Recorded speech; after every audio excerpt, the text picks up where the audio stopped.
Good morning.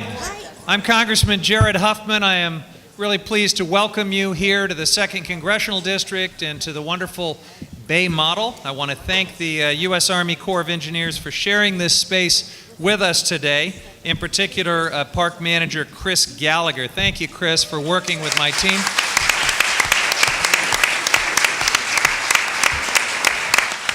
And I also want to take a moment to thank my hardworking staff. They're all over this room. They worked very hard, especially my district director, Jenny Calloway. So thanks for those efforts.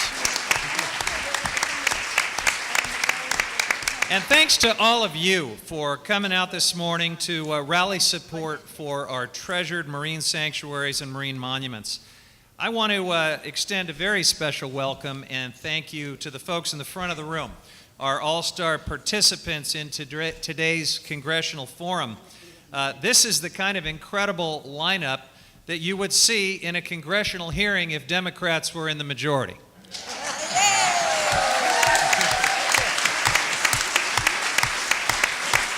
So, please hold that thought. I won't introduce each of them right now because we want to keep moving, but we're very pleased to have everyone here.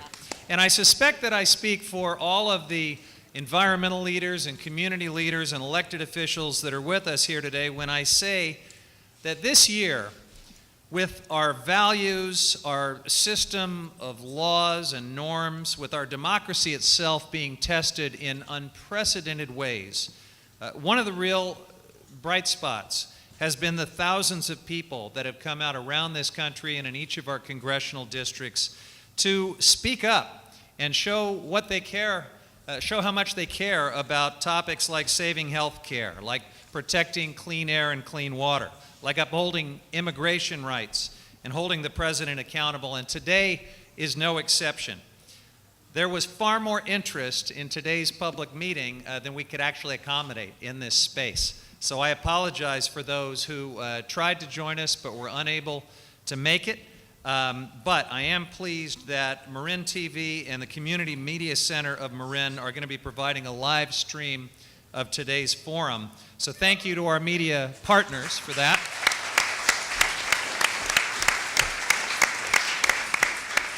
And thank you to everybody who's attending here to lend your voices loudly and clearly and join hundreds of thousands of people who have already submitted public comments to the Trump administration about this proposal to erase federal sanctuaries, parks, and monuments. At last count, I believe nearly 3 million comments have been submitted.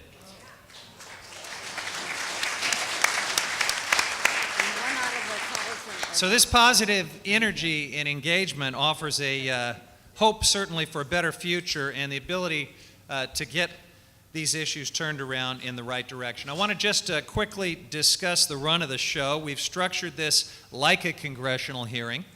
We will begin with statements from our elected officials, followed by expert testimony from our guests and panelists. This will be followed by some questions and discussion, and then we're going to save time to hear public comment before ending around noon. Now, my staff is passing out comment cards. Michelle here is holding them up. So if you would like to comment, please just raise your hand. We'll get you one of these cards, and we'll be collecting them throughout the program. Please try to keep your comments brief. Also, I know that there's a lot on our minds these days, even beyond protecting our oceans. But here today, we would like to stay focused on this issue. A little bit by way of opening from me, and then we'll get started. We're here to focus on one of many threats, unfortunately, right now to our land, water, and wildlife that we're facing from the Trump administration, and that is Executive Order 13795, which is a sham review of all designations and expansions of national marine sanctuaries and national monuments since 2007. Now think about that for a second. This president wants to keep monuments to Confederate leaders and their rebellion against the United States, but he wants to shut down public national monuments that protect uniquely American landscapes and oceans for future generations. There should have been congressional hearings and extensive public comment on his attempt to reverse public protections for these special places. Unfortunately, there was not. We called for an extended comment period in order to hear from the public. We called for robust hearings, but all of this fell on deaf ears. And so we're taking matters into our own hands today so that the people, you, the owners of our public lands and oceans, can actually be heard. Here on the north coast of California,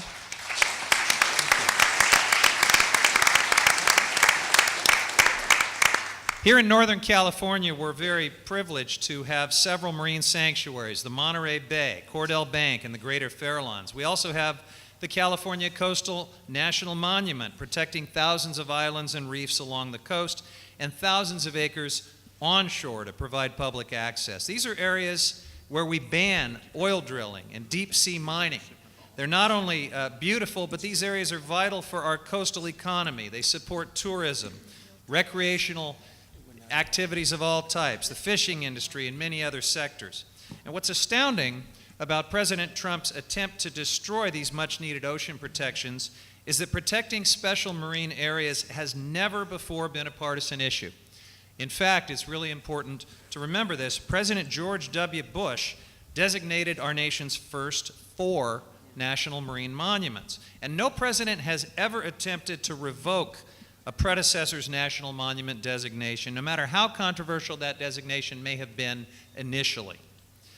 You'll be pleased to know, however, that you are not alone in standing up for ocean conservation and stewardship. An analysis of the public comments that have been received so far on the fate of U.S. marine monuments and sanctuaries showed over 99% of those comments were supportive of the protections.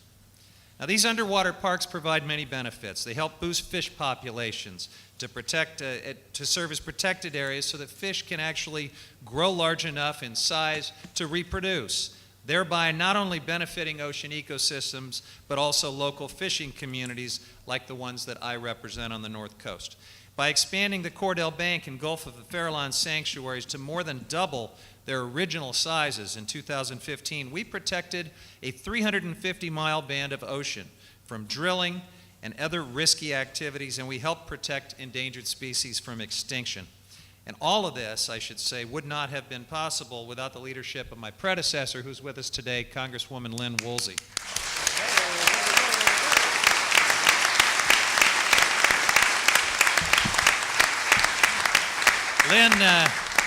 Lynn fought to make that happen during her time in Congress, and she kept fighting to make it happen as an ex officio alumni of Congress, and I was honored to work with her in that regard. So blocking drilling and mining makes good sense for other industries as well. It's important to realize that last year alone, outdoor recreation industry generated $887 billion in consumer spending and supported 7.6 million jobs nationwide. So it's my pleasure now to introduce and yield to my colleagues for their statements. We will begin with someone who really needs no introduction, our Democratic Leader Nancy Pelosi. She has represented San Francisco in the House since 1987. She's led the Democrats in the House since the year 2003. I'm privileged to share the Golden Gate Bridge with my neighbor Nancy Pelosi. And I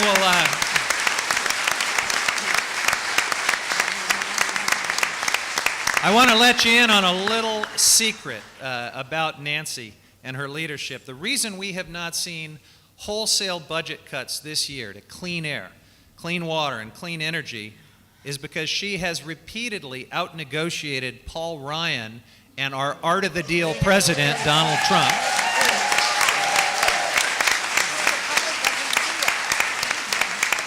President Trump, of course, wanted to cut the Energy Efficiency and Renewable Energy Program, ARPA-E, which drives innovation in clean energy, ocean agencies like NOAA. All of these programs survived in the 2017 funding bill for one reason, because Nancy Pelosi put her foot down.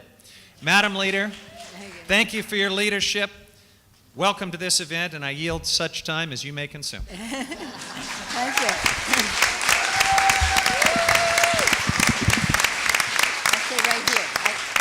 Thank you very much. Thank you, Congressman Huffman, I was going to call you Jared, for your very generous words of introduction. It's an honor to be here with you and with our colleagues and with so many special guests here. I accept your compliment on putting my foot down, but the foot I put down was the foot of every Democrat in the House of Representatives. It was the leverage and unity of the Democrats that sent a clear message to the Republicans, and now we'll be up against that as we go into September, the end of the fiscal year. They split the year in parts this time. But in any event, I thank you all for sending Jared Huffman to the Congress of the United States. He's a magnificent member. More on Jared in just a moment. You want me to stand up? Okay.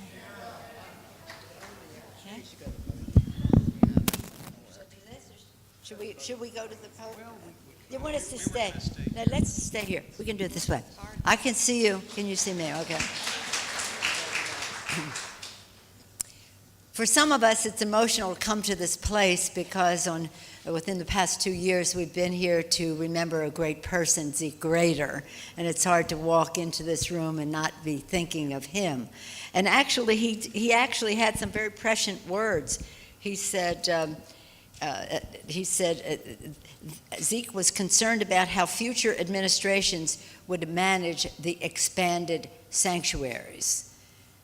He could foresee that there could be a problem. He couldn't possibly foresee the problem that we would have, that there could even be the thought of reversing a decision of a president. So I just wanted to acknowledge Zeke Grader. We all loved him very much, and look forward to working with Noah, the new Zeke Grader. Thank you, Noah, for being here. Well, if this is a congressional hearing, would be the time where I tell you how honored I am to be here with my colleagues, with Congresswoman Jackie Speier, the great member of Congress from the San Francisco Bay Area. To join Jared, should we be on a first name basis here today? Jared in praising Lynn Woolsey. When he said she fought for this every minute of every day, relentless, persistent, dissatisfied until the prize was won. That would be a modest interpretation, correct?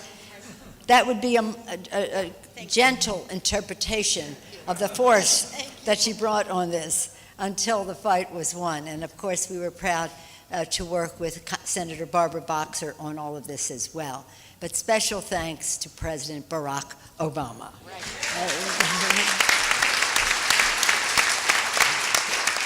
And to be here with State Senator Mike McGuire is an honor for those of us in Congress, because California and the state legislature working with the governors leading the way in protecting our environment. Thank you, Senator, for your important leadership.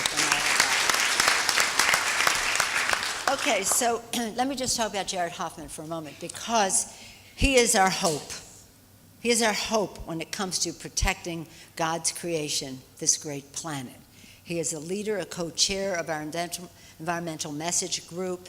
He is the vice-ranking member of the Natural Resources Committee, of a position he had to run for and was competed for, and he leapfrogged over much more senior member to that place. We're very proud of him. Again, Natural Resources Subcommittee on Water, Power, and Oceans. And if that were not enough, he's a member of the Transportation and Infrastructure Committee. So he has this water coming and going. Again, a leader in the House Oceans Caucus. As has been indicated by your presence here and by what Congressman Huffman has been saying, America's marine sanctuaries are irreplaceable treasures. California is blessed with some of the richest and rarest coastal and ocean waters anywhere in the world. We have a moral and practical responsibility to protect these waters, ensuring their bounty endures for responsible fishing, for research, for recreation, and for future generations.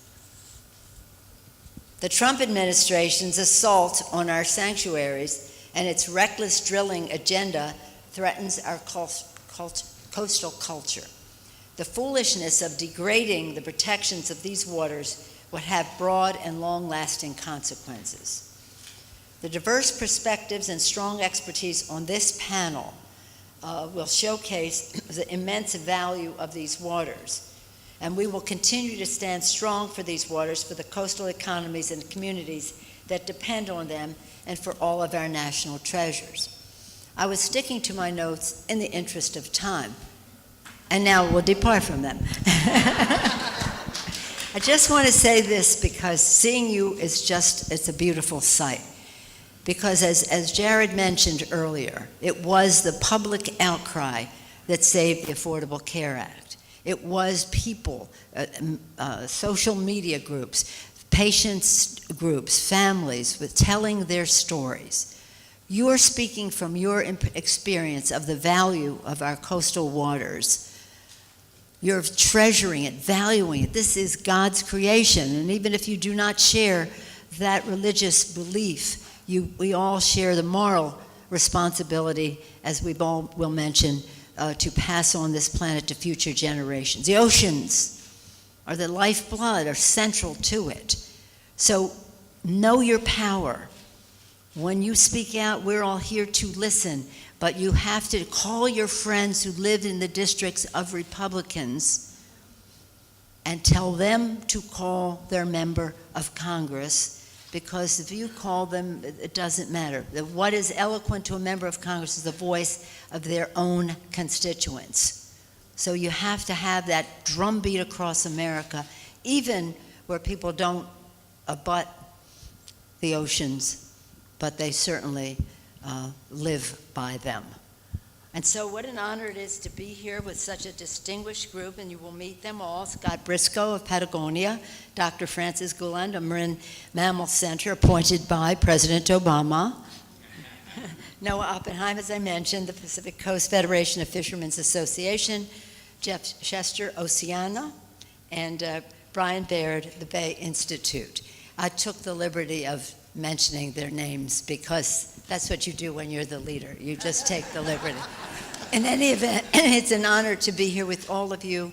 We look forward to your presentations. We'll all benefit from it and keep that drumbeat going to the oceans, which are the life of the planet. Thank you so much, and thank you, Jim. Thank you, Nancy Pelosi. So continuing down the California coast from San Francisco, I'm so pleased that we're joined by my friend and my working partner on these ocean protection and fisheries issues.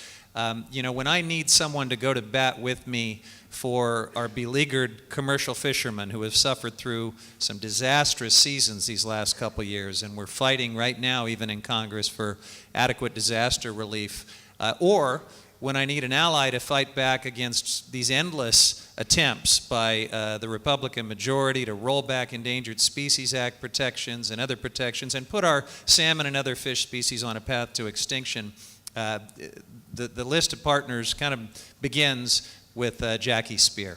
So welcome, Jackie. Thank you, Jared. Let me just say that you know Jared. What you don't know is that he is the environmental oracle in the Congress of the United States.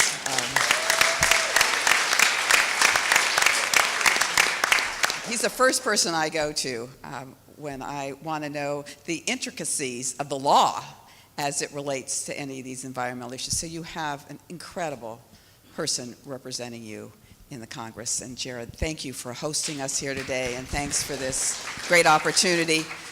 Your predecessor, Lynn Woolsey, I remember oh so well. It was literally the final days of the Obama administration. We were in a Senate hearing room. Barbara Boxer was there, and Lynn was not going to leave until the monuments law or the monuments designation was put in place. And as our leader said, it has been the passion of Lynn Woolsey, and she was not going to finish her career in Congress without having that done. So Lynn, we are indeed very grateful to you for all that you have done over the more than, 2 decades in the Congress of the United States. So let's hear it for Lynn. And then our leader, I must say, she's the one Speaker of the House who knew how to count. And that's really important. We don't have the Affordable Care Act today, but for the fact that Speaker Nancy Pelosi made it happen. So, Speaker, Leader, thank you always for all that you do. And for all the women in the room, we had a press conference yesterday in anticipation of Women's Equality Day on Saturday. And she's like the voice of Abigail Adams, to always remember the women, because she always does. So it's a great tribute to all the women who are here in the room. So, Senator McGuire, nice to be with you and with all the distinguished panelists. Let me say that, the president has one thing right. He comes together with people he knows care about the same things. And it gives him energy. And I'm glad we're here today, because my energy level was really low before I came into this room, and I feel empowered somewhat by the fact that we're all here together, because we care so deeply about our oceans. So I'm going to be brief, but let me just rattle off a couple of statistics to make sure we are all on the same page, which I know we are, but to underscore how important what we're doing here is. According to NOAA, in a report in 2015, visitors spent $1.5 billion in the North and Central Coast. 1,700 jobs, and the average person made 5 trips to our coastline. I got to tell you, last night, my husband and I, with some friends who were here from out of town, where did we go? We didn't go to the local restaurant in Burlingame. We drove to the coast to have great lobster rolls at you know where. And I sat there outside thinking, gosh, we are so lucky. And we sometimes, go about our daily routines and forget how very fortunate we are to live in this very special place. Others come here and see it and think, oh my God. So we're going to call upon God and everyone else to make sure that we continue to protect what is so very important to us. Beyond the visitors that come here, there's huge industries, and the California salmon industry is critical. And it's critical to have access to these waters without the pollutants that could destroy it. $1.4 billion a year is what's estimated that the salmon fisheries delivers. I'd also like to take a moment, we mentioned Zeke earlier, I'd like to mention Roger Thomas and Jackie Douglas, 2 great fishers in our region. We all honored Roger very recently, Leader Pelosi and Congressman Huffman and Mike Thompson and I, for the great contributions he has made to protecting our coast and making it available to our fishermen and women. He has spent more than 10,000 days on the ocean and has taken thousands of fishermen and whale watching folks out. So we owe a great thanks to Roger for the leadership, very quiet leadership that he has provided over many decades, and we pray for his ability to survive and enjoy as much time as he has left. But we are really fighting for the California way of life. And we're not going to sit down and let anyone roll over us, particularly the Koch brothers and everyone else associated with their interests in wanting to drill off our coast. We're not going to allow it to happen on our federal lands, whether they're on terra firma or under the water. And we're here today to underscore that. And Jared, thank you again for giving us the opportunity to do this. Thank you, Jackie. All right. A lot has been said about Congresswoman Lynn Woolsey. She's such an important figure in this conversation about our sanctuaries and our ocean protection that she's going to speak from the podium right up there. Okay.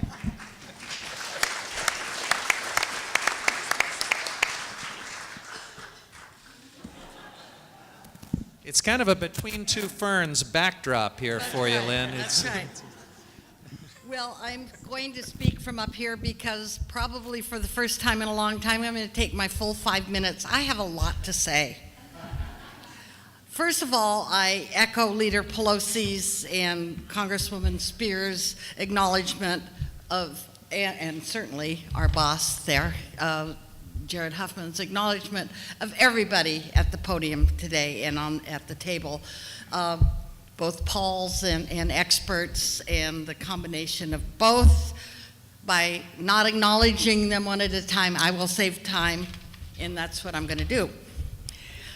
No surprise, the Trump administration has launched a multi-layered attack on the Antiquities Act and National Marine Monuments and Sanctuaries.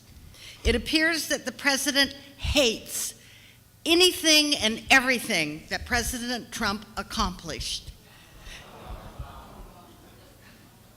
Oh, President Obama accomplished.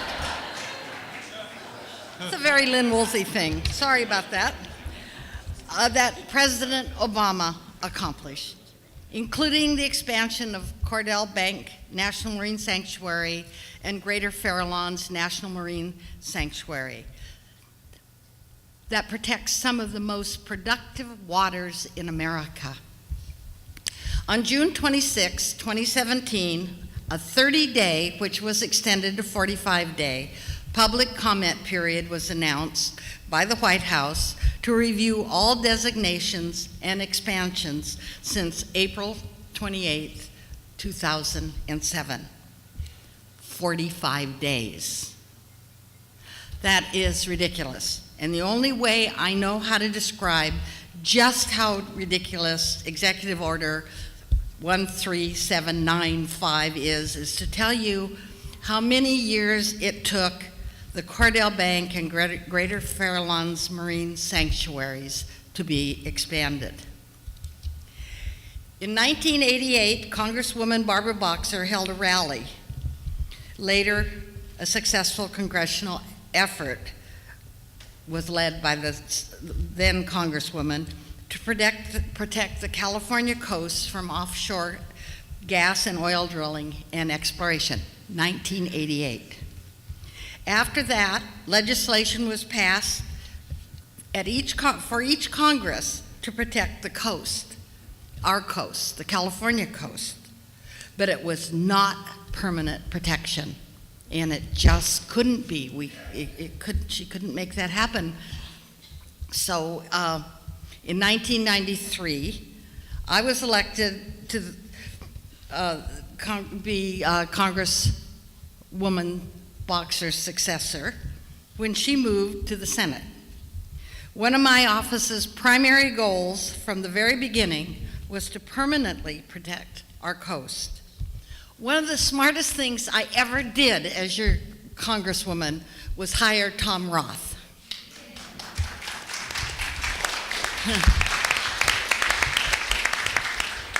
And I hired him to put the project together to do what we needed for our coast. And the accomplishment eventually resulted in expanding Cordell and Farallones sanctuaries to over 3,000 square miles of expansion. We worked with our community. We interviewed experts. Many of you are here today.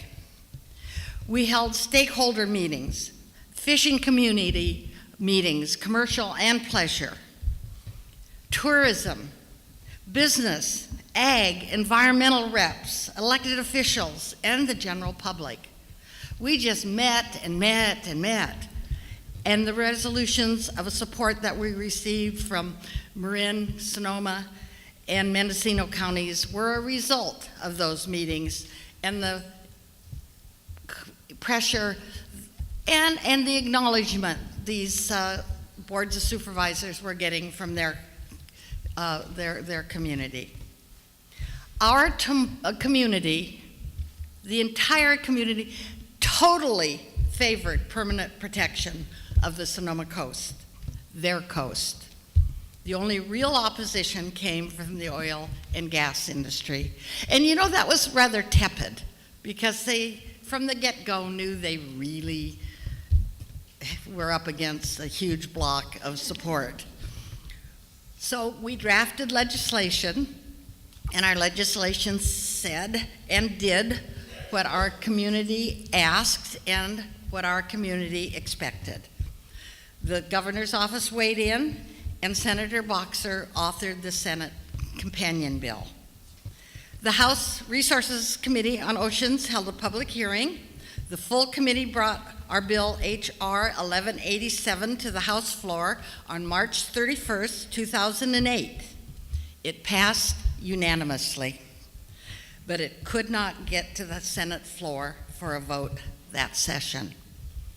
So that meant we needed to reintroduce our bill in the next Congress, and the next Congress, and the next Congress, under Republican leadership, who had absolutely no interest, and that is an understatement, in expanding our marine sanctuaries or protecting our coast.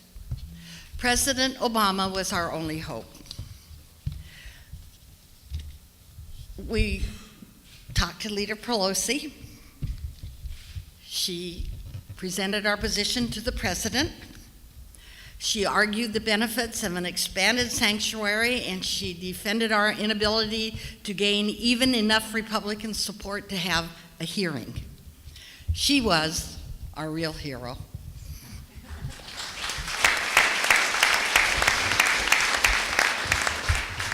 And she convinced President Obama to protect the Sonoma coast. He too was a hero, and he committed to directing the Department of Commerce to assign NOAA the task of assessing and determining the need and viability and public support for expanding Coradell and Gulf of the Farallones. NOAA did an exemplary job. Maria and Dan made certain that every I was dotted, every T was crossed, so the final decision and recommendation to the president would hold up to scrutiny, and that his decision and actions could not be faulted. The entire NOAA staff were more than great. I mean, you know, I'm your federal government, I came to help you. They did. Tom Roth and I remained involved throughout the NOAA process, but we could not have done what we did without Richard Charter. Richard Charter,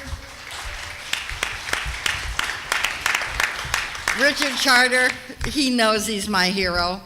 He was our leader throughout the whole process. He helped us stay on top of every public issue that arose from the beginning to the end, and he kept us calm. Thank you, Richard.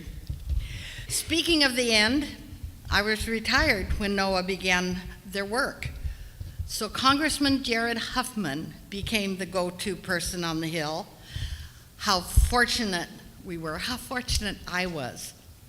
I cannot imagine what my retirement would be like if Jared was not my successor.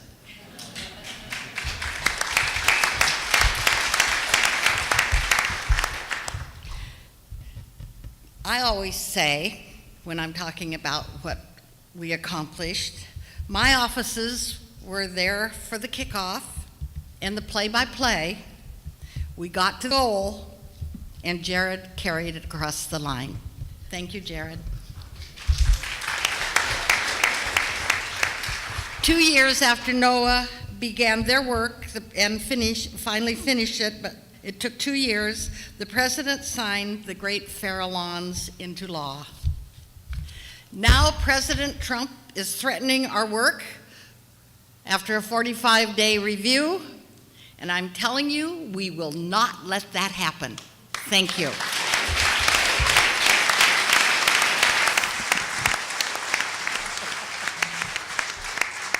Thank you, Congresswoman Woolsey. That's a great overview of how some of these hard-won ocean protections came into place. And now we're finding that we have to re-win some of these protections. One of the ways we're going to do that, and something that gives those of us in the trenches in Washington an awful lot of hope and energy, is what's happening in the California State Legislature, where we are seeing environmental leadership step up in unprecedented and really important ways. And one of the great leaders in that effort is my colleague, Senator Mike McGuire, who not only is a great environmental champion, but is actually the chair of an important joint committee on fisheries and aquaculture. So he understands these issues quite well. We're delighted to have him here. Senator McGuire, you're recognized.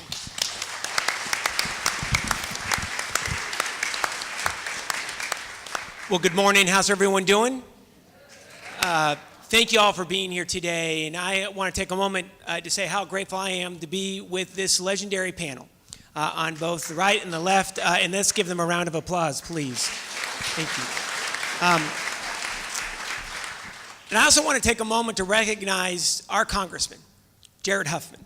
Especially in these challenging times, we are so lucky to have the Congressman who is wicked smart, incredibly tenacious, and willing to take on the big fights to keep California strong in these challenging times. And I think we owe him a debt of gratitude and a round of applause for our Congressman Jared Huffman.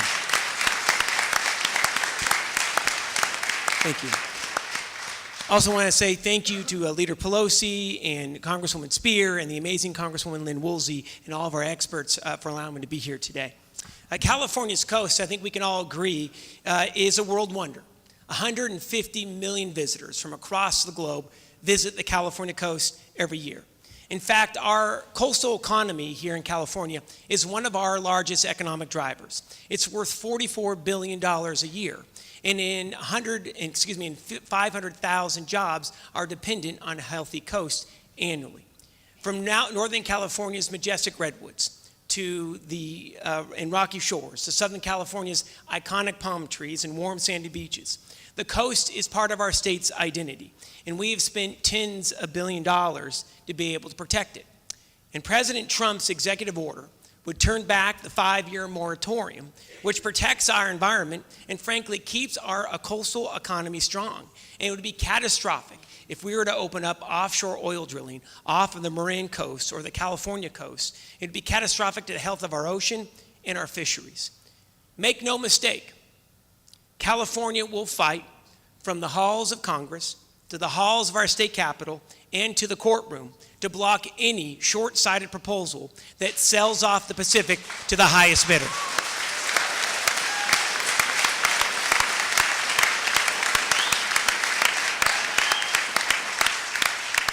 Our state Senate district, partnered with Congressman Jared Huffman, takes in 40% of the state's coastline, from the Golden Gate Bridge to the Oregon border. And the ocean is part of our life, and it's part of our livelihood, quite frankly. Our Dungeness crab and our salmon and our oyster industries are unmatched in America that exists right here on the North Coast. And California's commercial fishing industry total is worth $7 billion to the California economy. And what we know is that Governor Brown and the California Senate has taken an official stand against President Trump's executive order, putting our state firmly on record with the Department of Interior, opposed to the current executive order that would allow for new oil and gas exploration off of our coast, from California, Oregon, as well as the state of Washington. This proposed executive order ignores the opinions of an overwhelming majority of West Coast residents, Democrats and Republicans alike, who have made it crystal clear that they do not want new oil and gas drilling off of our shores, and they want to keep the marine national monuments permanently protected. Again, Congressman Huffman, we are so lucky to have you fighting for us every day. You are the leader that we all look up to. Thank you for allowing us to all be here today, and I look forward to hearing from our panelists. Thank you, Senator McGuire, and thanks to all of our elected officials. We will turn now to our expert witness testimony, and there are some ficus trees that are going to interfere with those who want to stand, so you don't have to actually stand. You can sit it, and I apologize to those who may not be able to see clearly each of our experts, but we look forward to hearing from you. We'll ask you to keep your statements to 5 minutes or less so that we can hear from everyone. And we will begin with Scott Briscoe, who is the Outdoors Social Ambassador of Patagonia, a company that certainly is a leader in the outdoor industry, but also a company that is a leader more broadly for corporate social responsibility. And just as a moment of personal privilege, I had a chance to author a law when I was in the state legislature that created a new type of corporation called a California Benefit Corporation, so that those who want to put their money where their mouth is on corporate social responsibility can actually reincorporate in a way that imposes the highest standards and a lot of rigor with it. The very first company in California to sign up to be a California Benefit Corporation was Patagonia. So thank you, Scott. We're glad to have you here.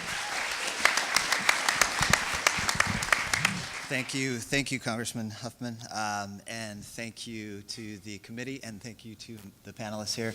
But also thanks to the community that showed up to take a stand, like leaders, like Congresswoman Pelosi, to show that you care about the sanctuaries and what's currently happening with their political situation. My name is Scott, and I'm here on behalf of Patagonia.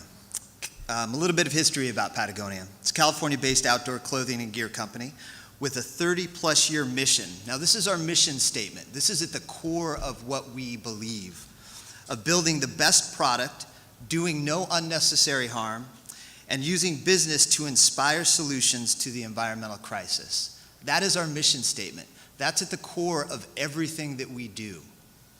Our founder and owner, Yvon Chouinard, followed his passion for the great outdoors into developing a business with over $750 million in sales last year.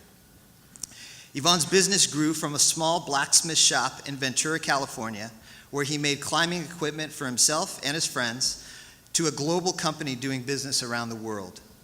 Every step of the way, from initially re-engineering climbing equipment, to leaving a smaller footprint in nature, to today's push to repair and reuse our products instead of buying new ones. Patagonia has put concern about our impact on the environment, our relationship with our employees, and the welfare of workers who manufacture our products abroad on equal footing with our financial bottom line. We are equally proud of our product innovations as we are of our on-site daycare. We have prioritized corporate responsibility and supply chain management and are constantly seeking to hold our company to a higher standard. Now, I just want to take a second here to, again, thank Congressman Huffman for his work in the California legislature that he had stated earlier about the B Corps. Yvon, in fact, was the first person in line to sign up for that B Corps for our company. We're grateful for your leadership on this important issue. The core of our business relies on people's passion and ability to recreate outdoors. As I'm sitting here listening, I was watching out this window, and I watched a couple of paddlers as they went out into the bay, and that's what California coastlines are about, recreating. We make technical products for our people who surf, hike, paddle, bike, swim, or otherwise get off their couches, out of their chairs, and get outside. Whether it's in an urban park, exurban trail, or marine area, people need places to move, clean air to breathe, fresh air and water to drink, and healthy food to eat. Working to support the ecosystems upon which we depend and protected environments is part of our mission as a company. Now, this was mentioned earlier. The outdoor recreation economy is huge. Nationwide, consumers spend nearly $887 billion annually on outdoor activities. Our economic sector supports 7.6 million jobs, creates $65 billion in federal tax revenue, and supports state and local governments through $59.2 billion in tax revenue there. In terms of other comparable economic sectors, we generate more spending than the pharmaceutical industry and employ more people than construction or computer technology. That's an outdoor industry. In California, the outdoor economy generates $92 billion in spending and supports 691,000 jobs, more than the wine industry and film and television industry combined. Over half of Californians participate in outdoor recreation each year. The passion of the Chouinard family for the great outdoors and the fundamental concern with the fate of our planet has driven our company to work hard to help protect places like the Channel Islands near our Ventura headquarters, through both environmental grants and local environmental groups and company campaigns. And as a company based just a stone's throw from the California coast, we've advocated on behalf of our employees and customers for marine sanctuaries, monuments, and protected areas along our entire coastline. Today's hearing focuses on national marine sanctuaries and efforts of the current administration to undo those protections. As we are learning, our current president does not stick to convention and has undertaken this unprecedented review of many important places and protections. Recently, we learned that 2016 was the hottest year on record. Despite the overwhelming evidence that our planet is warming, President Trump continues on the path of promoting fossil fuels while removing those protections simultaneously. Like national marine sanctuaries that help our environment adapt to warmer temperatures. It defies all logic. Through our global marketing channels, Patagonia has celebrated the creation of a new national monuments and expansion of national marine sanctuaries like the Gulf of the Farallones and Cordell Bank. This isn't a complicated issue or a complicated choice. We can have a vibrant, contemporary, resilient economy that is supported and enhanced by protected lands and waters, or we can have a 19th century economy that litters the landscape with old forms of climate-destroying energy development. Do we want to move forward or backwards? Californians want to move forward. I think that's evidenced here today. We know we can have a beautiful protected lands and waters while also having good jobs and a growing economy. Patagonia's story is an American story, a kernel of an idea by a risk taker that led to a multi-million-dollar business with a brand recognizable in nearly every country. But our drive was never just for profit.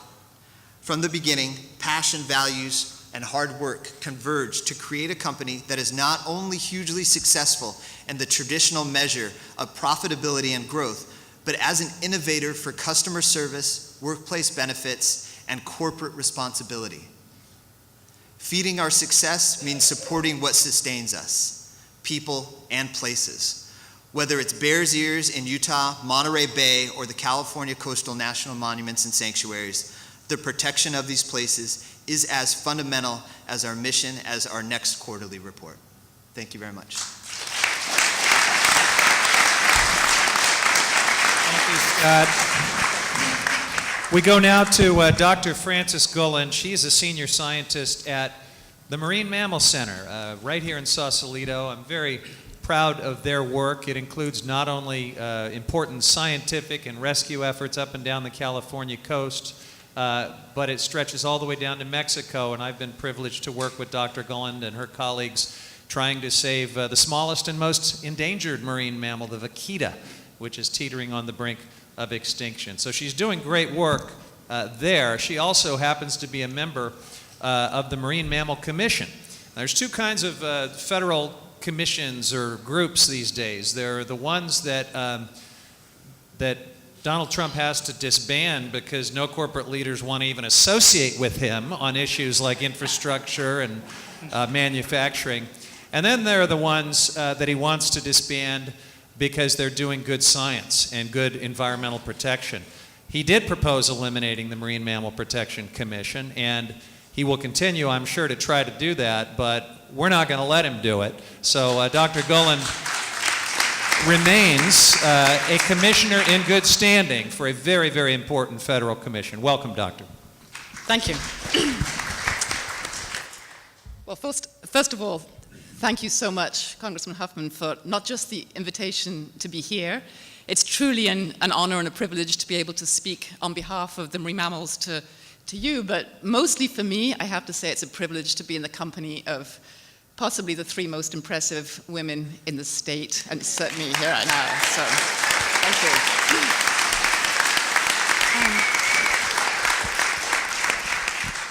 So I'd really like to speak to marine mammals today from two perspectives. One is, as a veterinarian at the Marine Mammal Center, I have witnessed on a daily basis the impacts to marine mammal health in our current environment. And then secondly, serving as a commissioner on the U.S. Marine Mammal Commission, I've been really exposed frontline to the absolute value and necessity of legislation and to protect these marine mammals. Marine mammals do not have an Affordable Care Act. They do have the Marine Mammal Protection Act, and they have sanctuaries, and we have marine monuments. So these are really vital to the survival of these species, which I think we all value because we live here in California. So what are the threats to marine mammals? Currently, there are still 3 major causes of mortality to marine mammals that are directly a consequence of human activities. Every year, 650,000 marine mammals die in bycatch in fisheries. Now that's globally, but it's happening on really a daily basis, so it's something to really think about. But secondly, we have oil spills. Fortunately, they don't happen on a daily basis, but when they do happen, they are devastating. So in 1989, the Exxon Valdez spill in Alaska killed 4,000 sea otters. So that is more than the entire population of California sea otters. So if we had a spill like that, we would lose them all. The Deepwater Horizon spill, it's 7 years ago now, and it decimated thousands of marine mammals, ranging from dolphins through whales. And we were all really familiar with those impacts, those photographs we saw on the TV.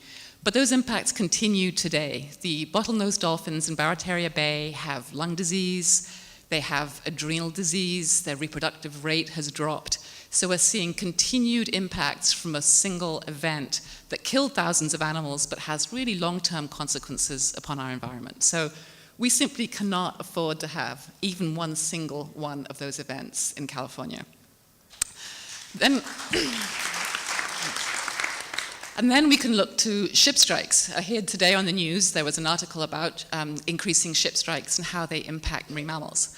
And I can tell you, if you go out to the beach here and there's a dead blue whale, there's this moment of just incredible awe to see the world's largest marine mammal that swims offshore and see it here on our beaches.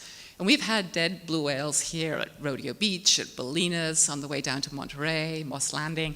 They're stunning, beautiful creatures, but those animals die every month from being hit by ships. And our marine sanctuaries here have actually been working really closely with the shipping industry on a voluntary basis to look at ways to prevent that through really simple measures like ship speeds and lane movements and voluntary efforts on behalf of the shipping industry. But that's been through close work between our sanctuary managers and the shipping industry. Just no one wants to kill a whale by hitting it with a ship. And then finally, we always have to think about food. Again, as women, we worry about food. Food's important, we love it, it affects us in many ways. So marine monuments have really been vital in protecting the prey and the food supply for marine mammals. The Northwest Hawaiian Island Marine Monument, the Papahana Mokuakea, when created, was one of our largest marine protected areas on the planet. It was further expanded under President Obama. And that sanctuary protects the entire ecosystem, from lobsters to groundfish through to marine mammals that live there. And the Hawaiian monk seal population had been declining every year since the 1950s. Only 1 in 5 monk seals made it to adulthood. And because of that, the Marine Mammal Center, although based here in California, opened a hospital in Hawaii to treat and rehabilitate stranded or sick or underweight female monk seals. In conjunction with that, the sanctuary was expanded, the fish stocks have slowly been recovering. In the last 3 years, for the first time since the 1950s, the Hawaiian monk seal population has actually increased at 3% per year. So monuments work, sanctuaries work, and all I can plead today is that we've achieved success with the Affordable Care Act. We have that. Let's ensure that we keep sanctuaries and monuments for the marine mammals as well. Thank you.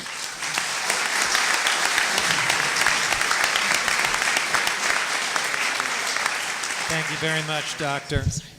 We're now going to go to Noah Oppenheim. He is the new dynamic young executive director of the Pacific Coast Federation of Fishermen's Association. He, of course, takes over for the legendary Zeke Grater, who I've worked with for many, many years. But I will tell you, Noah is up to filling those big shoes. I know that because he was my Sea Grant fellow for a year back in Washington before he took this job. So, Noah, we're glad to have you here. Thank you. Thank you so much, Congressman Huffman, Leader Pelosi, Congresswoman Speier, Congresswoman Woolsey, Senator McGuire, friends. It's an honor and a privilege to join you today to speak about our common appreciation of the oceans and the life inhabiting them. My name is Noah Oppenheim. I'm the Executive Director of the Pacific Coast Federation of Fishermen's Associations. I'm here today representing my association's members, Over 750 community-based fishermen and women, their families, and thousands of their hardworking colleagues who participate in our nation's first industry, commercial fishing. Fishing is deeply woven into the cultural fabric of California, from crab feeds at Thanksgiving to summertime salmon bakes. Over the generations, California fishermen have perfected the art of their craft, and the most important component of it by far is ocean stewardship. Without it, there is no future for us. And fishermen, we hold dear the roles as stewards of the oceans that we play. Indeed, long before my time, our organization was key to the successful establishment of the Point Reyes Farallon Islands, now the Greater Farallones National Marine Sanctuary. And it was commercial fishermen who first proposed the inclusion of Cordell Bank within the National Marine Sanctuary system.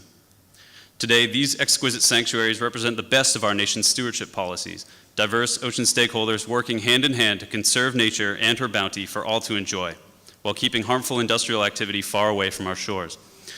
As many of us here today know, our system of ocean management on the West Coast is second to none. Our sanctuaries have promoted cutting-edge ocean research and promoted superb educational opportunities while embracing the core conservation provisions and management principles of our flagship fisheries policy, the Magnuson-Stevens Act. Today, under this system, 218 million acres of the ocean, equal to just over twice the land area of the state of California, is off limits to some form of commercial fishing for the purposes of conservation and resource protection, including many areas found inside the boundaries of our sanctuaries. The MSA has proven to be the tool to conserve our marine resources, and it must be the tool we use to manage them in all of our current and future sanctuaries and marine monuments. But today, the system that has proven to work so well has come under attack from those who would cast aside our long-term protections for their own short-term gain. The President's myopic Executive Order 13795 betrays the lens of greed through which the oil industry views our ocean. Our response, my friends, is pretty simple. We know that offshore oil and gas drilling causes oil spills, it kills fish, it destroys fishing jobs. Keep it in the ground, keep it out of our ocean, keep it out of our marine sanctuaries.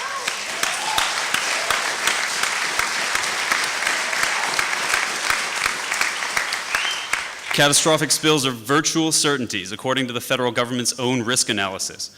But a casual glance through the oil industry's history is proof enough. Just ask Alaskan and Gulf of Mexico fishermen who lost millions of dollars and years of opportunity because of oil spills. Ask the old-timers in Santa Barbara who were just getting their fishing operations started when the spill in 1969 took away their ability to fish. Offshore mineral development is a fish killer, it's a job killer. And as we study the oceans, we learn more and more about just how devastating drilling and mining are to our oceans. We've known for decades that oil spills destroy ecosystems. We've known for a few years now that seismic air guns, which use pneumatic explosions as large as a boat itself and as loud as a space shuttle, disrupt fish populations for vast distances. But a frightening new study published this spring shows that air guns are lethal to the plankton itself, the primary producers responsible for generating most of the oxygen on our planet and upon which virtually all marine creatures depend. Even without a single test well being drilled, offshore oil and gas development literally kills the ocean. Mr. Trump's executive order calls for an examination of the opportunity costs of banning oil and gas drilling in national marine sanctuaries. Casting aside for a brief moment the callousness of this task, I'll answer its call on its own terms. By not allowing oil and gas drilling within their boundaries, our marine sanctuaries have retained and enhanced economic opportunity for commercial fishermen to the tune of billions of dollars. Ours are blue-collar jobs that form the backbone of coastal communities like this one all over the country. Distinguished leaders, friends, my industry cannot afford to lose any part of our sanctuaries. The risks are simply too great. Thank you so much for your support. Thank you, Noah. We're now privileged to hear from Dr. Jeff Shester from one of our great national ocean conservation groups, Oceana. I had the privilege of working with them on some really important issues as a state legislator, and I continue to value them as an important partner in this effort to protect our oceans. Jeff, thank you for being with us. Thank you, Congressman Huffman.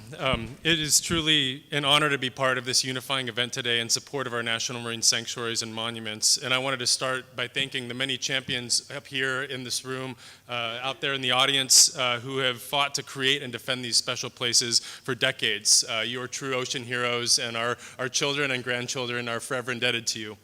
Oceana is the world's largest nonprofit organization focused solely on protecting the world's oceans and feeding the world sustainable seafood. We have fought to protect special places in the ocean across the globe, but like many Americans, we did not anticipate that we would have to keep fighting for basic protections, like keeping our marine sanctuaries and monuments in place. This administration has reversed course on key actions of, for example, the state of California and the Pacific Fishery Management Council to address the issue of fisheries bycatch in drift gill nets, and now our 4 national marine sanctuaries off our coast are under threat. These were created and recently expanded through thorough consultation and community support, including collaboration with scientists, elected officials, community and business leaders, and representatives from industry. And like many of you in attendance today, we, Oceana, are defending the laws, policies, and protections that are now under attack, especially here off the precious California coast. Our West Coast waters, including our marine sanctuaries, boast a diversity of marine life that rivals any other place on the globe. The cold, nutrient-rich waters that attract and support everything from krill to tiny krill to blue whales, as well as some of the most lucrative fisheries in the nation. This global epicenter of ocean life is often referred to by scientists as the Serengeti of the sea, containing rich feeding grounds rich with forage fish like anchovies, sardines, and herring that bring in whales, sea turtles, and seabirds from across the globe while supporting diverse nursery areas for our productive fisheries. Our coast draws in millions of people annually seeking opportunities for wildlife viewing, recreation, and fishing. And our marine sanctuaries and monuments promote local stewardship and plant the seeds of ocean awareness in the next generation through extensive educational programs. My own children actually directly benefit from those. As our prior speakers have mentioned, there's a huge economic value to our West Coast ocean economy.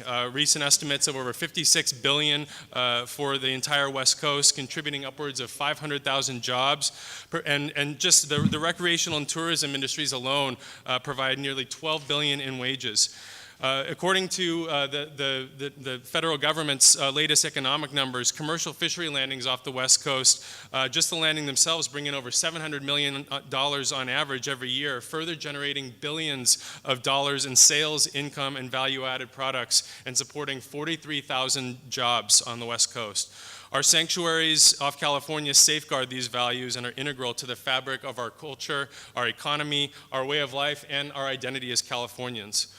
Oceana and myself personally, along with Ashley Blako, our staff, have been able to partner with National Marine Sanctuary offices to actually go underwater and explore some of these places with remote operated vehicles. And we felt like astronauts out there, seeing some of these places for the first time. And off of the Channel Islands and Monterey Bay National Marine Sanctuaries, we put some of these underwater vehicles and discovered places full of spectacular coral gardens, sponge beds, deep sea underwater canyons that are providing nursery areas for juvenile fish, and we're just scratching the surface. In the early 2000s, the Monterey Bay National Marine Sanctuary scientists discovered this amazing place called Davidson Seamount off the coast with species found nowhere else on Earth that looked like a Dr. Seuss story. And this area was subsequently added to the National Marine Sanctuary. And these areas, scientists are now finding that these places have clues to the mysteries of life on Earth and may hold medical cures for diseases like cancer. National treasures like these are simply irreplaceable and too valuable to ever be destroyed.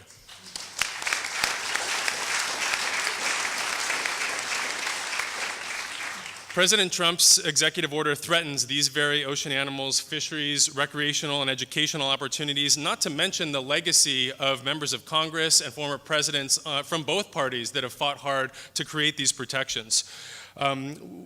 Our national marine sanctuaries are far more valuable as they are, rather than sites for new oil rigs and a looming threat of more oil spills. As we recently experienced again off California, the 2015 Refugio oil spill, the Costco Busan oil spill that actually poured oil that right here off the coast here devastated our beaches, keeping people away from our amazing beaches and shut down major fisheries like our herring fishery right off the coast here. And despite decades of advancements in drilling technology, we still have no technology that's actually able to clean up these marine oil spills. And so, and much less the seismic testing that you've heard about interferes and deafens marine mammals' ability to feed and breed and reproduce.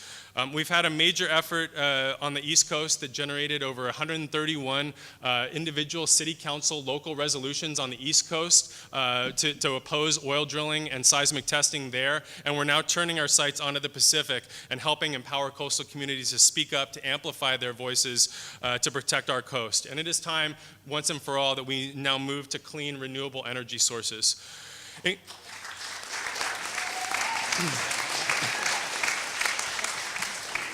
In conclusion, the stakes are really higher than ever, and we need the support of our elected officials to stand up for our laws, our sanctuaries, our local seafood, and a healthy ocean.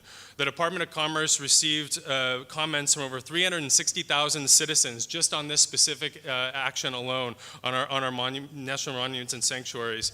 And we know that the public will not give up on this fight to defend our priceless ocean wildlife economy, and neither will we. 99% of these comments are in strong support of these areas, and with the groundswell of support from the public, state and national leaders, environmental and fishing groups, and businesses working side by side, we will prevail in this attack on the backbone of ocean protections, wildlife, and our ocean economy. Thank you very much. Thank you very much, Dr. Chester. Last but certainly not least is Brian Baird, who currently is the Coast and Ocean Program Director for two great organizations, the Bay Institute and Aquarium of the Bay, but he has also worked as Assistant Secretary for Ocean and Coastal Policy under 4 California governors. So we appreciate his career, we appreciate his expertise, and we're glad to have you here, Brian, and I'm sorry that we tucked you right into the ficus tree over here. Yeah, I feel a little like Jungle Boy here, but it's all right. So, Mr. Chairman and members of this committee, thank you for being here. I think we all feel like the cavalry has arrived. So thank you so much for coming to Sausalito.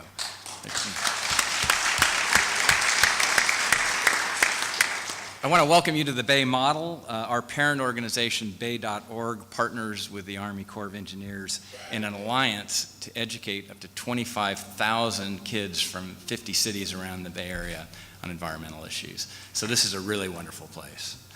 I am Brian Baird. I'm the Coast and Ocean Program Director with the Bay Institute and Aquarium of the Bay. I also chair the federal advisory panel on marine protected areas. I also am the co-chair of the Golden Gate Marine Protected Area Collaborative. For 18 years, I did serve as California Assistant Secretary for Coast and Ocean Policy, and I wrote both Governor Wilson's and Governor Schwarzenegger's ocean action plans. This morning, when I see all my friends out here, I feel like history is repeating itself for many of us, I think for all of you. It's hard to respond to this unacceptable and really unthinkable potential for new oil and gas leasing off the coast in general, but why anyone would go to the most sensitive marine areas in the nation and say, hey, let's base our energy policy on opening this stuff up and drilling for offshore oil and gas. That makes no sense. My former boss, Coastal Commission leader Peter Douglas, always said, the coast is never saved, it's always being saved. Well, I think that's why we're all here today. That's why I'm here today, because we have to keep this up, and certainly throughout this next 4-year period, but probably forever. So let's talk about some economic realities. Governor Wilson, when I wrote his Ocean Action Plan, he said, let's look at the economics. I mean, let's see what this really means. I mean, that's a tool, that's an important thing for us. So in 1992, we determined that of 9 ocean-dependent industries, $17.3 billion was pumped into this economy. What's interesting is $10 billion of that was tourism, $6 billion of that was ports and transportation, big ports, small ports, and so forth, and about 850 at the time was offshore oil and gas, substantially smaller. Then in 2014, we had brought the National Ocean Economic Project in, did this analysis again. The overall total was $42 billion. It was stated 44. It goes from 42 to 46. It depends on the year, but about $42 billion. 76% of the employment of that year was, again, recreation and tourism based on the coast. 17% was our ports and marine transportation, and a very small part with minerals. So the take-home message here is that tourism and ports are critical to this economy. Oil and gas, really, quite frankly, offshore oil and gas, we have a lot of onshore, offshore oil and gas has not contributed all that much. So why would we kill the goose that laid the golden egg, our tourism economy, our recreation economy, and go into the most sensitive areas of the nation to drill for offshore oil and gas? It just doesn't really make a great deal of sense. I should say, I'll leave that there. Oh, and with regard to these economies, it's not just the San Francisco and the Los Angeles and the San Diego. It's particularly true for the small tourism and fishing ports. Something like this can just devastate those small communities. So you need to look at both of those things. Second major economic point. Well, as I said, why would the administration seek to do this? The fact is, when you look at the economics, drilling in these sanctuaries, you could drill in all the sanctuaries throughout the United States. You could probably open up the entire outer continental shelf, and the reflection on prices of gas at the pump would be negligible. I guarantee you, if you open up the sanctuaries and drill, there will be no change in the price of gasoline at the pump. This is a big myth. But it is interesting when you look at the administration's Bureau of Ocean Energy Management documents on this upcoming leasing, they don't even mention oil pricing as a potential incentive. There's all sorts of other kind of squishy things in there. They don't talk about that, which is pretty interesting. Another big part of my life was dealing with oil spills. And in 1986, I conducted the very first comprehensive analysis of offshore oil spill cleanup capability in the state of California. I was present at big spills like the Shell Martinez oil spill in 1988. I went up and spent a week in Valdez, Alaska in March of 1989. KQED followed me up. They did a documentary of this thing. It was just horrible to see what had happened up there in that community, in that whole region. And the American Trader oil spill in Huntington Beach. These are the spills that really drove the state legislation, which made for some major improvements in response. But the fact of the matter is that everywhere I've gone, everything I've seen, if a big oil spill is happening off the coast and it's heading towards the coast, it will hit the coast. There is no technology. There's not a person from the oil and gas industry or anywhere else who will claim that they could stop it. They can't. Could it happen? Yes, we saw it in the Gulf. We've seen it elsewhere. So in conclusion, California's pristine ocean and coast, it defines this state. And it really defines who we are. And sanctuaries are the best of the best. 4 governors, Republicans and Democrats, have said, don't do this. The legislature said, don't do this. We started when I was Assistant Secretary of the West Coast Governors Agreement, an alliance on ocean health. 2 sets of 3 governors have said, don't do this. Ocean and protection and stewardship is often viewed as a cost, but you really need to look at this as an investment in the economic future to the state. And this isn't about yielding thousands of dollars or millions of dollars. This is about yielding billions of dollars to the state of California and this nation. So we urge you to shut down this ill-advised scheme to develop oil and gas in these national treasures, these most sensitive areas of our nation. This is bad for the environment, this is bad for the economy, and this is bad for this country. Thank you so much, Brian. So just a reminder for folks who may be live tweeting this meeting, we've got a hashtag, and it is hashtag Stand for Oceans. So to the extent that you can use that as you're discussing this conversation on social media, we encourage you to do that. Thank you to our experts. We're now going to just have a brief few minutes of panel discussion and then quickly get to public comment. But I'd like to kick off that conversation with a question that is actually about the Antiquities Act. This is the piece of federal legislation that goes back to 1906. It's what presidents of both parties have used, the authority that they have used to protect federal lands and waters from development and resource extraction. And one of the key criteria specified in the Antiquities Act when an area is proposed for protection is scientific interest.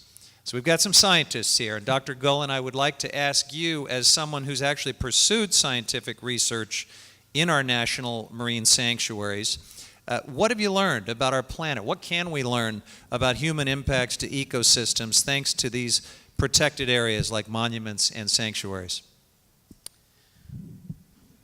Well, that's a great question. I would say as far as, marine biology in general, my area is marine mammals, but almost any area of marine biology, we have to have a baseline, we have to have what we would say is normal. And the challenge in these times is, where do you find that? So really any marine scientist would go to a marine sanctuary to start looking for their baseline, whether it's to look at corals, whether it's to look for unusual new plankton in volcanic vents, whether it's to look at marine mammal behavior and diving, whether it's to do a study to look at the impacts of sonar or seismic on marine mammals. You have to have a place where there isn't such activity to control for outside. Really, the sanctuaries provide a fundamental, pristine, or relatively pristine place these days to base all our marine science on. Dr. Chester, did you have anything to add? So we've heard a lot about the value of, the economic value of these sanctuaries. Something we hadn't really brought up was the value in bringing in research dollars and researchers. In Monterey Bay Sanctuary alone, there are over 35 different institutions that focus on marine science and marine biology, with a budget of over $200 million annually, bringing all of that. And it's amazing the research that they're able to actually do. I was just out on the research vessel Fulmar, operated by Monterey Bay Sanctuary. We're deploying one of the only autonomous underwater vehicles in the world to go look and study some of these areas for the purpose of actually informing fishery management. How do we protect the basic habitats that are driving the production of our commercial and recreational fish, while also protecting and preserving some of these deep sea coral and sponge beds that, people don't get to see these because you have to go so deep oftentimes, but I've been in the Great Barrier Reef, all over the world. It is spectacular out there. We have over 100 species of deep sea corals. They are bright yellow, bright pink, many of them glow in the dark. They're covered with eggs. They're covered with juvenile fish all inside these things. So to be able to know where these are, while at the same time, right next to them, being able to have local seafood produced by our men and women who are going out there and risking our lives, that's really what the science is about, and sanctuaries are right at the epicenter of doing that. Terrific. Thank you. Now, several of our witnesses have talked about the importance of the coastal economy, not just in California, but nationwide. This includes important sectors like fishing and tourism and recreation, of course, but the positive long-term impacts of protecting our oceans are even broader than that. So I want to ask Scott Briscoe, who has worked with a lot of young people, including youth of color around this country. Could you elaborate on what you have found when young people are able to experience these amazing places, and also why should we continue to protect our coasts and oceans for future generations? Yeah, thank you, Congressman Huffman. That's a great question. Recently in 2013, I climbed Denali, and I was a member of the first African-American group to climb that mountain. And since then, most importantly, we worked with youth around the country, both under Patagonia as well as the National Outdoor Leadership School, speaking about these topics, exposing them to the outdoors, particularly on the California coast, taking them to the ocean. Many of these kids, for the first time, finding out that the ocean exists, never being to the ocean at 13, 14, 15 years old. And many of us in this room have this opportunity to be exposed and understand the wonders of what the ocean provides for us, both in terms of recreation, but also in terms of our economy.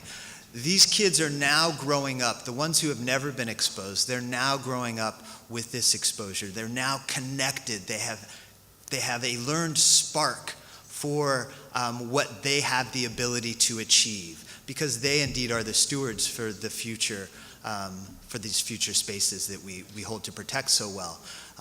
It's been profound. It has been the most profound experience of my life to be able to share a story about a coastal marine area or a mountain to youth who have never heard of it or seen it before, and to watch their eyes kind of lighten up and want to go to those areas. You know, and of course they start with their local areas, whether it's the island over here, whether it's Ocean Beach, and then hopefully expanding to get to bigger areas. But it has been profound. And they are indeed the ones that are going to carry the torch for us. So it's really important, particularly with youth of color who have historically not had an opportunity to be exposed to these areas, to show them that they are connected, that they do have a say, that they have a stake in protecting these areas for our future. Thank you, Scott. I want to just ask if Leader Pelosi or any of our other electeds up here have other questions of the panel.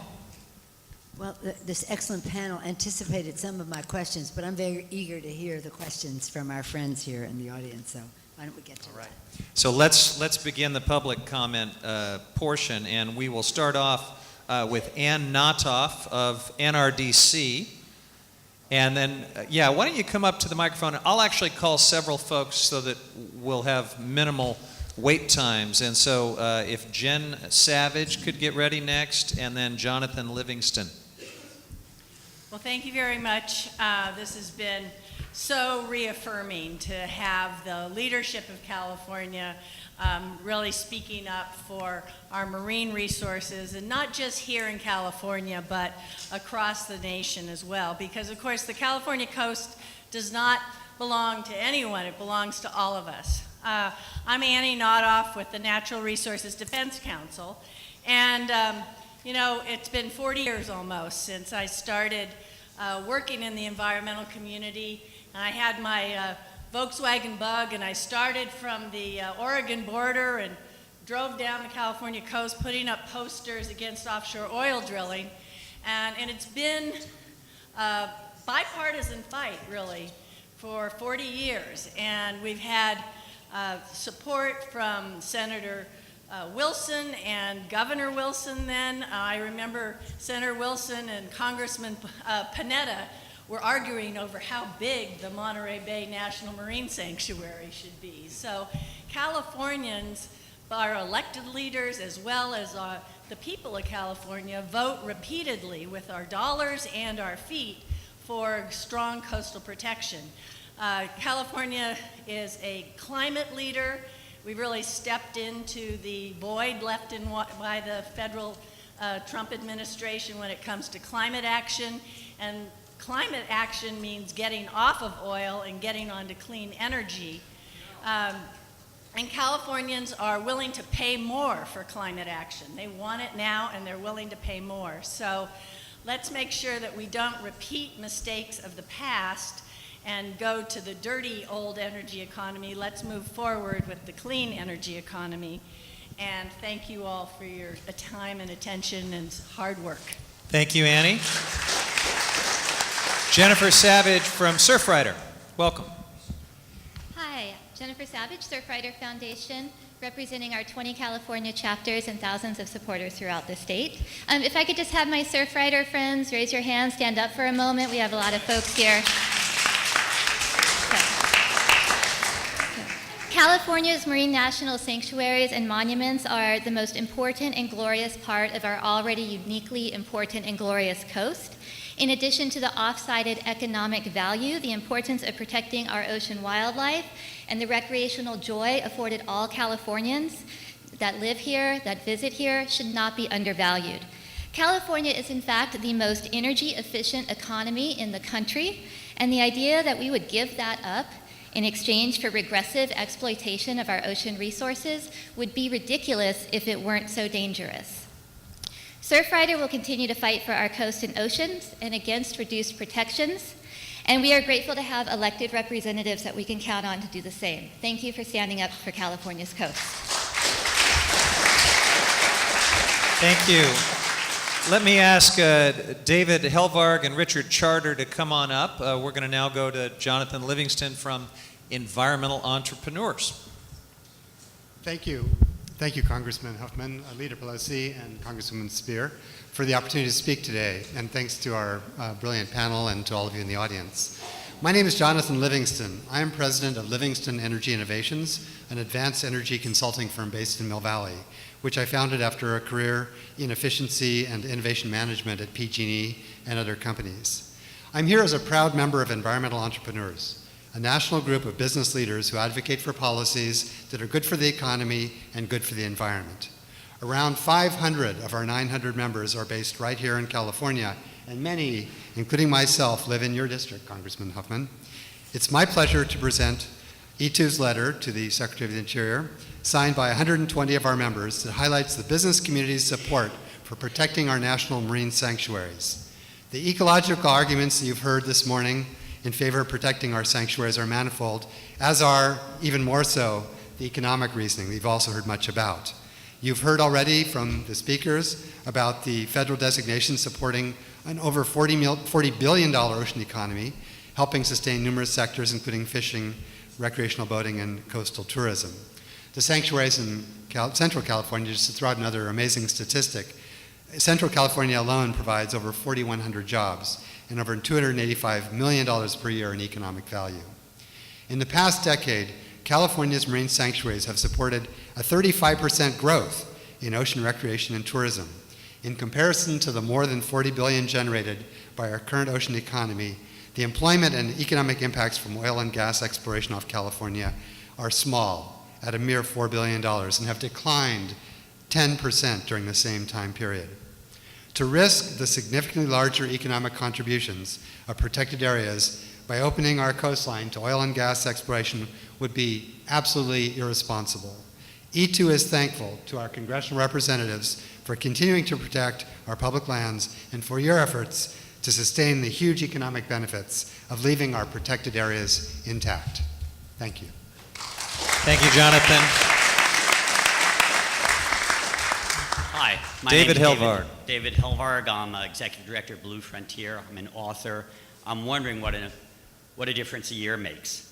A year ago, President Obama was like a born-again Hawaiian waterman, expanding Papahanaumokuakea National Monument into the largest protected wilderness on Earth. We had Secretary of State John Kerry, who was arguably the most ocean-oriented cabinet secretary since Alexander Hamilton created the Revenue Marine, which is today the Coast Guard. I wrote my book, The Golden Shore, California's Love Affair for the Sea, because I wanted to point out California is not only leading the resistance in terms of the diversity of our democracy and in our climate leadership, but we're showing the world how to live well with our coast and ocean.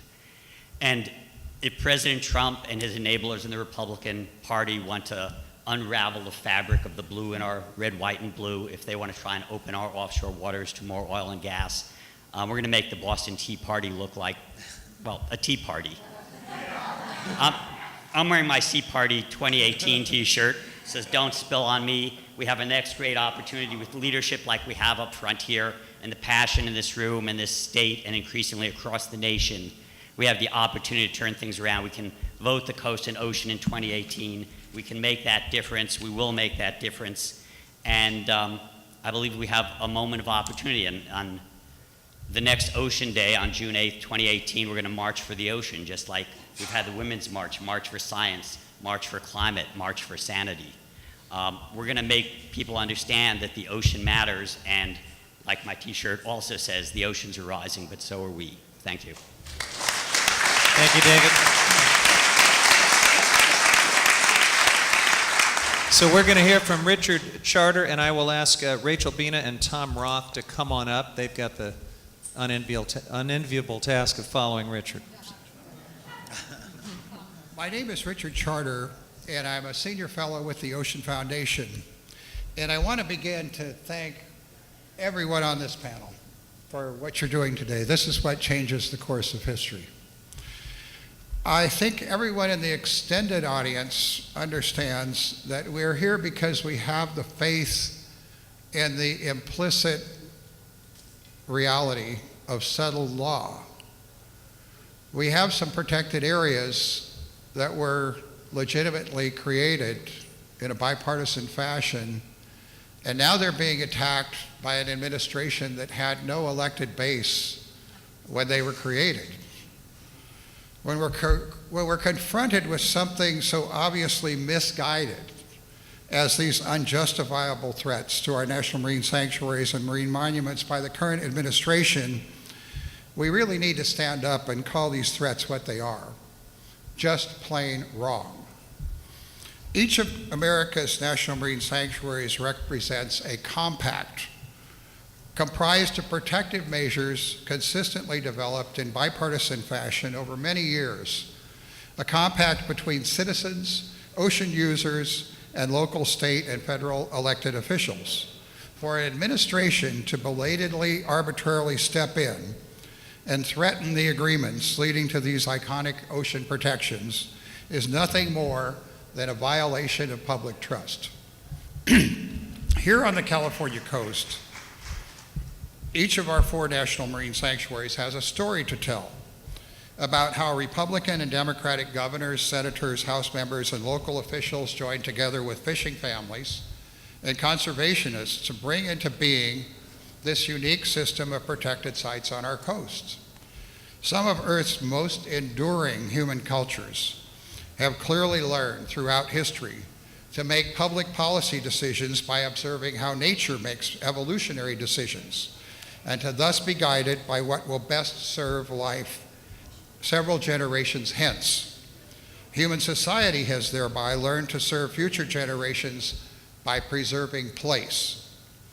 So when local, state, and federal elected officials join with the public over the course of over 2 decades to secure the designation of the Greater Farallones National Marine Sanctuary, for example, the goal remains to assure protection for one of the 4 most important ocean upwelling systems on the planet, as a way to ensure permanent functionality of the food source and life-sustaining role provided by this upwelling over much of the California coastline.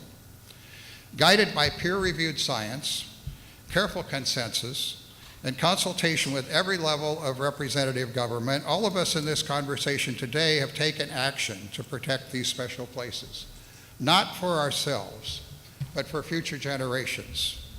So now we stand to reclaim what is ours, what we work together across party lines and areas of expertise to achieve. And we invite you each to keep fighting for these unique and special marine sanctuaries and America's national treasures in our oceans and our inland waters and on our land. And you're going to hear some announcements, I believe, tomorrow out of the White House, that some of which you're not going to like. But when it comes to the ocean and when it comes to these sanctuaries and marine monuments, we will win.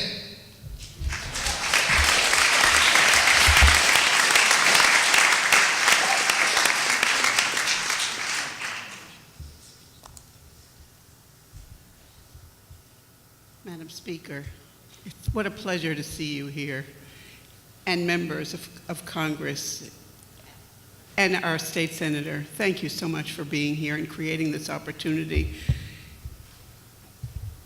Congressman Huffman, when you walked into the House of Representatives, we knew that you would be the perfect person to lead us in this fight to protect our ocean.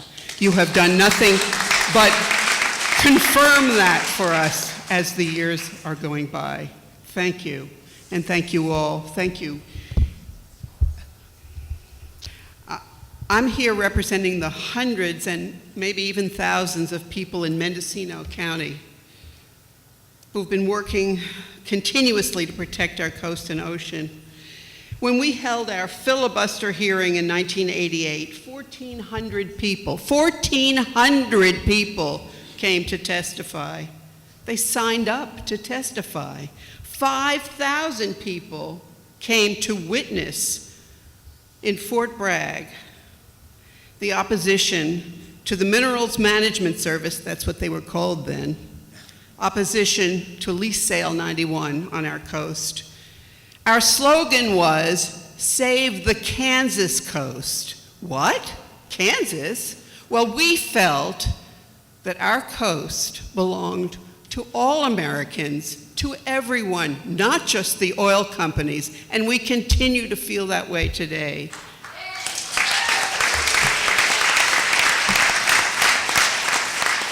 Of course, the environmental issues are paramount.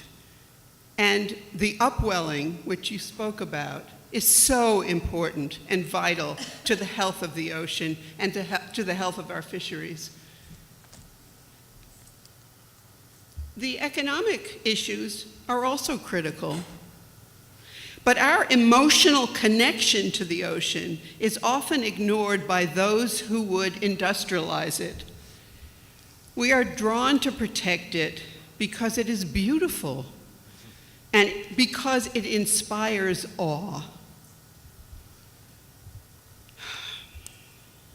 The beauty and magnificence, our universal appreciation fills a spiritual, recreational need for personal renewal and creativity. For some, the calling, as our speakers told us, is to protect God's creation. And there are many religions who believe that we have an obligation to be stewards of God's creation. There are many distractions now in this administration. All the balls are in the air all the time. We must not allow the chaos to paralyze us. Thank you for your service. Please continue this important work. And all of us, we must help them because this is our moment. Thank you, Rachel. Thank you, Rachel Bina. Our final public speaker, because I know we've run a little over time, is going to be Tom Roth, and then I'm going to impose upon the highest-ranking Democratic leader in the United States to my right to offer a bit of a benediction as we wrap this up. Well, what a privilege to be here today and speak behind some people I really consider legends. Rachel has been in this fight since the beginning. So has Richard. So has many of these people on the panel. And I have to say that probably my greatest thing I ever done was went to work for Lynn Woolsey. Thank you so much, everybody. I'm speaking today, my new incarnation, actually. I'm the conservation chair of the Sierra Club for the Redwood chapter, which contains most of your district, except for Marin County, and the entire area of the expansions. And as you know, our national marine sanctuaries are the most biologically significant and precious waters, and they deserve the highest level of protection we can give them. National marine sanctuaries should be permanently protected, not least to hydrocarbon interest in this, to try to achieve some sort of illusionary energy dominance, even as the rest of the world transitions from fossil fuels to clean energy and technology. Now, I was privileged to be a witness to this entire process of creating the sanctuaries from the time that Congresswoman Woolsey convened the group to put together the sanctuary bill, through the passage in the House, through the further battles, and then through the extensive administrative process that was begun by NOAA. So I have to say that this unprecedented review of the expansions of the national marine sanctuaries designated in the last 10 years is really a very dubious legality and serves not only to affect the targeted sanctuaries, but to undermine the intent and the substance of the National Marine Sanctuary Act. Each of the affected expansions were subjected to a lengthy congressional review and administrative process requiring a robust environmental, legal, and economic analysis involving numerous public and private stakeholders. In the course of this process, and through additional studies undertaken by NOAA and the issues raised by the issues that have been raised by the Executive Order 13795 have been thoroughly examined and addressed. And I would like to just, I'm going to summarize very quickly in answer to some of the issues that were brought up in the executive order, how this has been responded to. Number one, the areas selected for the expansions have special cultural, historical, and biological significance and were integral to completing the sanctuaries. The budgetary impacts of the expansions were insignificant and in some cases helped generate donations to the sanctuaries. Two, the designation process met and exceeded all requirements for federal, state, and tribal consultation and included a review by Congress and the Office of Management and Budget. Unlike the current review, the process provided for numerous public hearings, stakeholder meetings, and lengthy and numerous public comment periods. And three, and based on the data provided by the Bureau of Ocean Energy Management, NOAA has concluded that the opportunity cost of not drilling for oil and gas in the expansion areas is minimal, since hydrocarbon deposits are an insignificant fraction of known U.S. reserves. The areas have no onshore facilities, and there are significant legal issues that would need to be overcome. The true opportunity costs would arise if drilling were allowed and were accompanied by inevitable spills threatening a billion-dollar coastal economy. Finally, the review, in its focus on administration objectives and ideological myths, has not asked about some of the major aspects of National Marine Sanctuary. And I will not go into that because I think Rachel really covered that. Yes, it's important for our economy, it's important for our environment, and they are also important for the human heart. Thank you. Thank you, Tom. Thank you very much. Because we have run out of time, we didn't get to everyone who submitted and wanted to make public comment, but please know that the additional comments will be part of the official record of this meeting. We're going to wrap up now, and I hope we can do that with a big round of applause and thanks for our panelists.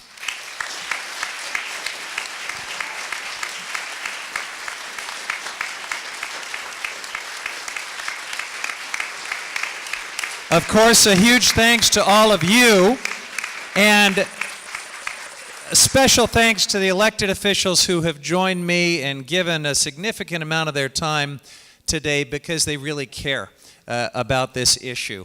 I hope Secretary Zinke and President Trump are listening. They may not listen to the 99+% of public comment that have told them it's a really dumb idea to roll back these protections. They may not listen to everything we've said here today, but we're going to wrap up with someone that they sure better listen to, and that is Democratic Leader Nancy Pelosi.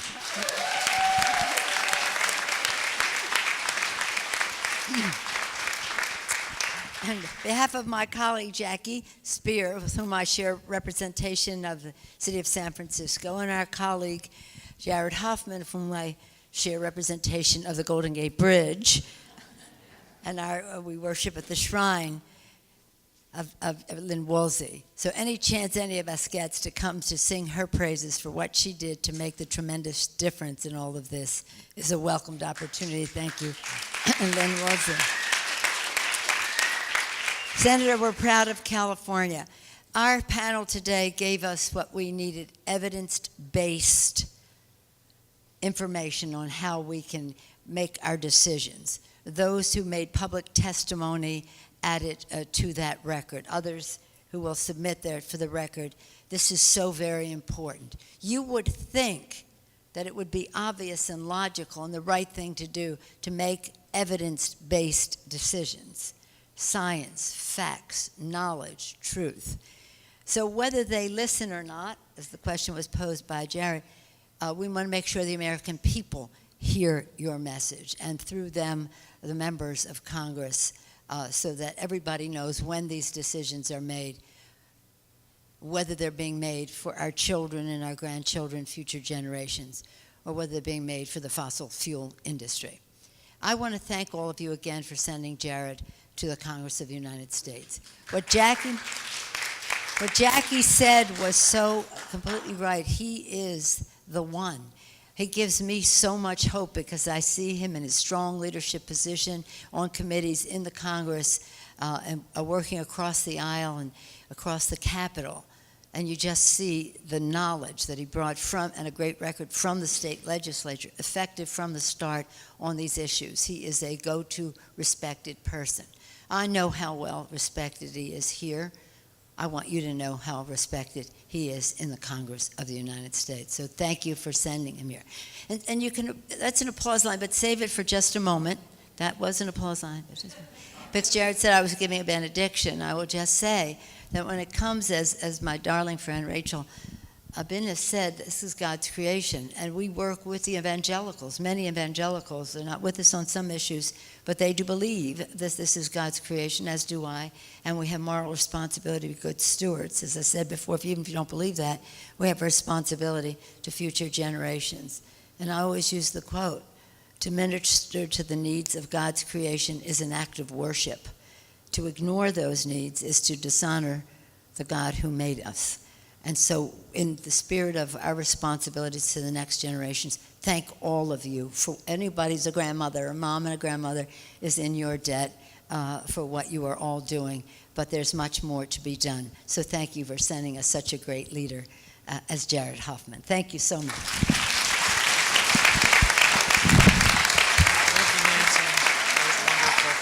I love it when you talk about the Pope. I should have told you that, Bob. I just saw him. No, that was perfect. That was perfect. Hey.